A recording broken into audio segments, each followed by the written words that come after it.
Hi friends, आज शुरू करते हैं आवारा हाउस बॉय का पार्ट 57। पिछले पार्ट में हमने सुना था जहां बेबी गर्ल को जन्म देने के बाद वो अनकॉन्शियस हो जाता है। दूसरी तरफ डेरियन को बुलेट लगने के वजह से उसका डेथ हो चुका है। अब आगे की स्टोरी।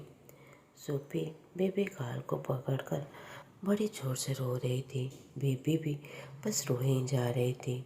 सोफी को समझ नहीं पा रही थी कि वो क्या करे। बेबी को बस अपने मदर का वार्मथ की ज़रूरत थी, मगर जान तो अनकॉन्शियस था। वो दूसरी तरफ बेबी को भूख लग रही है। वो कोई भी बाहर के मिल्क पी भी नहीं रही थी, बस वो अपने मदर के मिल्क की ज़रूरत थी। सोफी समझ नहीं पा रही थी। एक तरफ उसकी जान है, दूसरी तरफ उसका बॉयफ्रेंड, उसका हस्बैंड डेरियन सोया हुआ है। वो तो किसको क्या समझाए या फिर अपने आप को संभाले, वो खुद भी समझ नहीं पा रही थी। वो जान के पास जाकर उसे उठाते हुए कहती है, जान प्लीज़ उठ जाओ, देखो तुम्हारी बेबी रो रही है, देखो एक बार देखो। तुम उसका इंतज़ार 9 महीने से कर रहे थे। जब वो तुम्हारे पास आया है तुम फिर से सो रहे हो। अब नहीं, प्लीज़ आप उठ जाओ, बहुत देर हो चुका है। प्लीज़ अब हमें उसे नाम भी तो रखना है, जल्दी उठ जाओ ना। वो कितने ज़ोर से रो रहा है, तुम्हें सुनाई नहीं दे रहा है? प्लीज़ उठ जाओ। ये कहकर वो बड़ी ज़ोर से रोने लगती है। दूसरी तरफ डेरियन की तरफ देखता है, जिसके घाव पर सोफी पहले से ही बैंडेज लगा दिया था और उसे पूरी तरह क्लीन कर दिया था। उसकी बॉडी अभी और ज़्यादा कोल्ड हो चुका था। सोफी तो ये मानने के लिए भी तैयार नहीं था कि उसके हस्बैंड की डेथ हो चुका है। वो बस इंतज़ार कर रहा था कोई मैजिक हो जो उसका हस्बैंड उसे गले लगाए, उसे किस करे। उसे पता था डेरियन बहुत ज़्यादा स्ट्रांग है।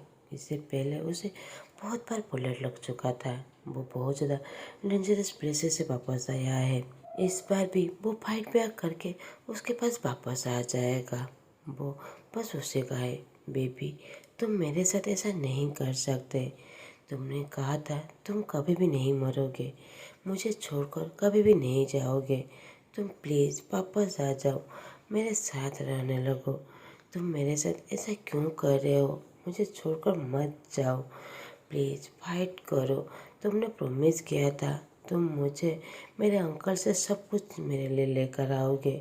तुम फिर इस तरह मुझे छोड़कर इस तरह कैसे जा सकते हो? प्लीज़ उठ जाओ, देखो जान और बेबी हमें तुम्हारी ज़रूरत है, प्लीज़ उठ जाओ। ये कहकर वो रोने लगता है।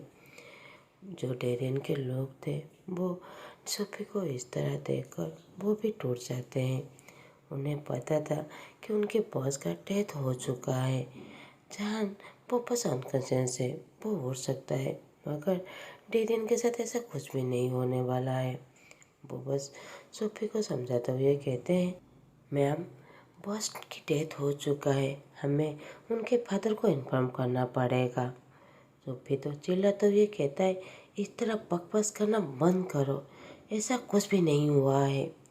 डेरियन के लोगों को पता था कि डेरियन बहुत ज़्यादा good man, kind hearted, playful और स्वीट है। वो रूथलेस थीप है। वो भी बस अपने फादर के लिए। वो किसी का आज तक किसी का भी चोरी नहीं किया है। वो बस अपने फादर से ही चोरी करता था। वो सभी लोग यंग एज में स्ट्रीट पर मिले थे, साथ में बहुत ज़्यादा तकलीफ देखे हैं। वो भी अपने बस के लिए बहुत ज़्यादा दुखी थे। डेरियन अपने फादर और अपने ब्रदर को प्रोटेक्ट करते हुए उसे खुद को इतना ज़्यादा चोट लग गया है, नहीं तो ऐसा कुछ भी नहीं होता। वो बस एक हीरो है। सोफी ये बात मानने के लिए तैयार नहीं था कि उसके हस्बैंड का डेथ हो चुका है। वो बस डेरियन के लोगों पर चिल्लाते हुए कहता है, इस तरह कहना बंद करो, मेरा डेरियन वापस आ जाएगा। वो बस सोया हुआ है, रेस्ट ले रहा है, वो जल्दी ही वापस आ जाएगा। वो दोनों भी इस तरह बकवास करना बंद करो। मैं इस तरह कुछ भी नहीं सुनना चाहता।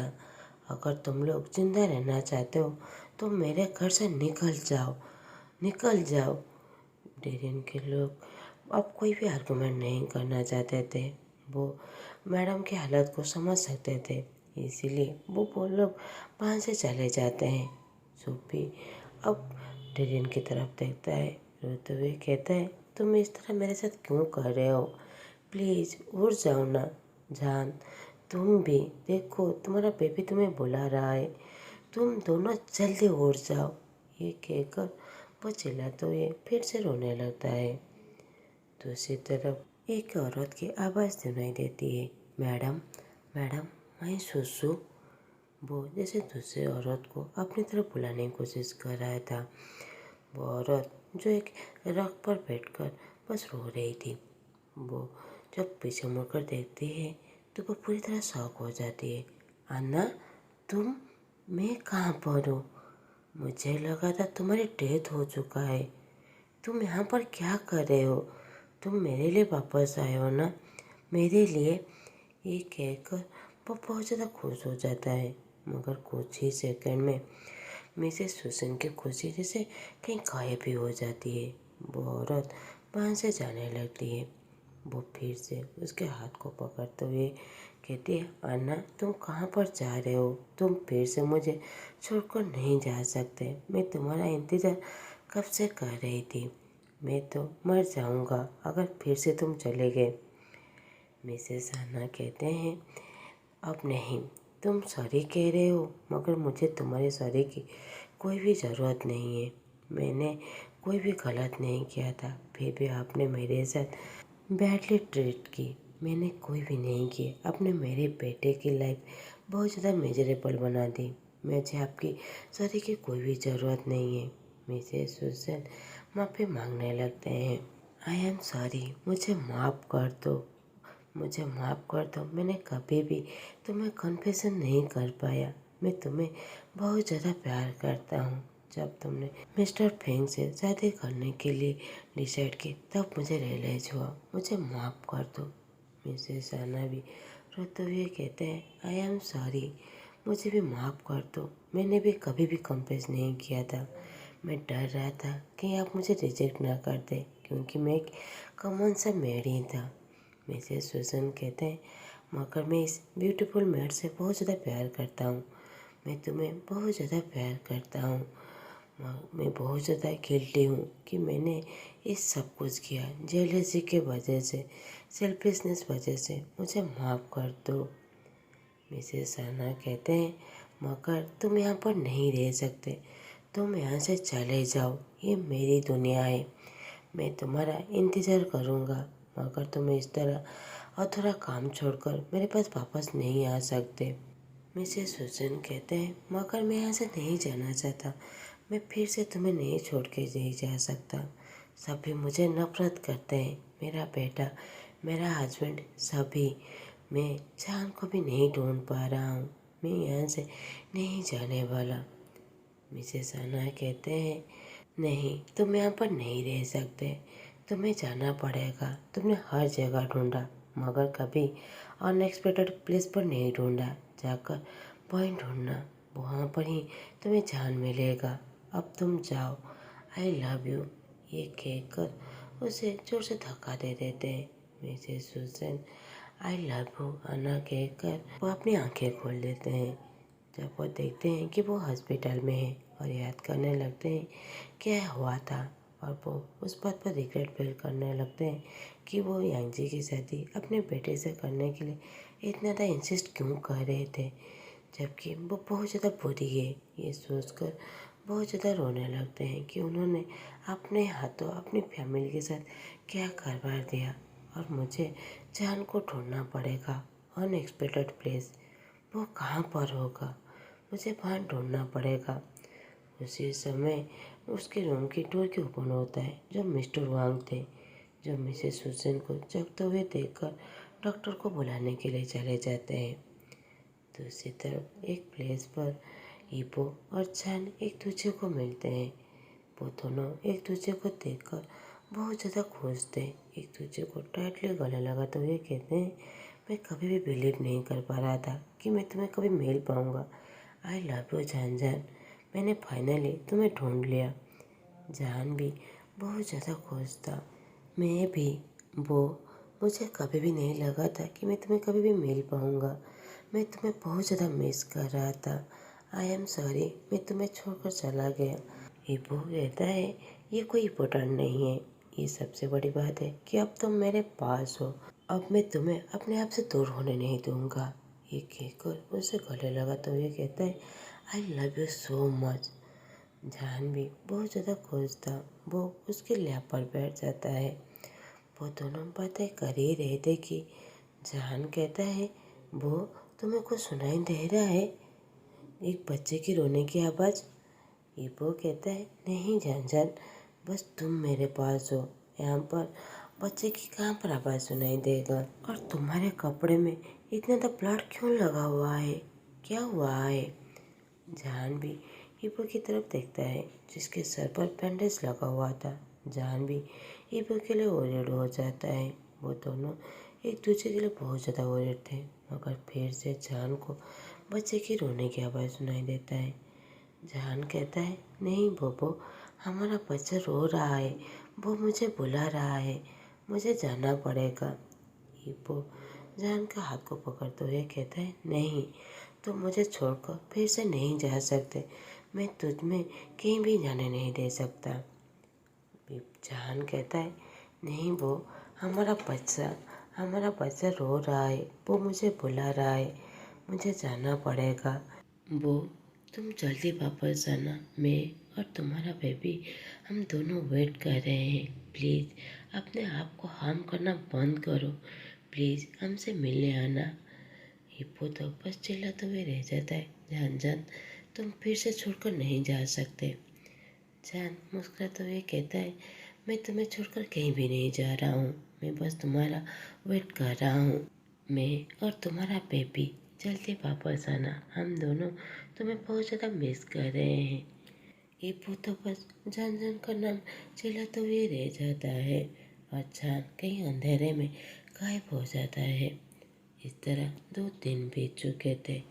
जान और डेरियन दोनों सेम प्लेस पर लेटे हुए थे, थोड़ा सा भी मूव नहीं कर रहे थे। मगर सोफी थोड़ा सा खुश था क्योंकि डेरियन की बॉडी जो बहुत ज़्यादा डार्क हो गया था, अभी वो नॉर्मल स्टेज पर आ गया था। वो अभी उठा नहीं था, मगर जान डेरियन की बॉडी की थोड़ी सी मूवमेंट देखकर ही वो बहुत ज़्यादा खुश था। वो उसे क्लियरली क्लीन करने के बाद वो उसके पास ही बैठा हुआ था। उसके हाथ में अभी भी बेबी था। वो जान की तरफ देखते हुए कहता है, जान तुम अभी भी नहीं उठे हो ना? तुम कितना ज़्यादा क्रूएल हो। तुम अपने बेबी को इस तरह भूखा छोड़कर इस तरह कैसे सो सकते हो? जल्दी उठो, नहीं तो मैं तुम्हें मारूंगा। ये कहकर वो गुस्से को अब कंट्रोल नहीं कर पा रहा था। वो गुस्से से उसकी तरफ देखने लगता है और टेरियन को किक मारते हुए कहते हैं, यू बास्टर्ड, अब कितने दिन तक सोओगे? तुम्हारी हिम्मत कैसे हुई? 3 दिन हो चुके हैं, तुम दोनों इस तरह सो रहे हो।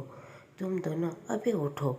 मेरे पेशेंस की टेस्ट लेने की कोशिश मत करो, नहीं तो मैं तुम दोनों को फिर से मार डालूंगा। उसी समय एक फैमिलियर के वॉइस सुनाई देते हैं, बेबी तुम कितना तक क्रूएल हो। सोफी तो पूरी तरह फ्रोज हो जाता है एक फैमिलियर की वॉइस सुनकर। वो टेरियन की तरफ देखने लगता है।